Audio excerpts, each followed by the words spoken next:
дети, читаю стихи. Пешка Полина, 7 лет, город Челябинск. Котята. Вы послушайте, ребята, я хочу вам рассказать. Родились у нас котята, их по счету ровно 5. Мы решали, мы гадали, как же нам котят назвать. Наконец мы их назвали. 1, 2, 3, 4, 5. Раз котенок самый белый, 2 котенок самый смелый, 3 котенок самый умный, а 4 самый шумный, 5 похож на 3 и 2.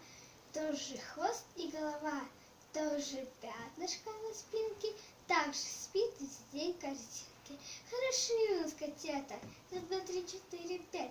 Приходите к нам, ребята, посмотреть и посчитать.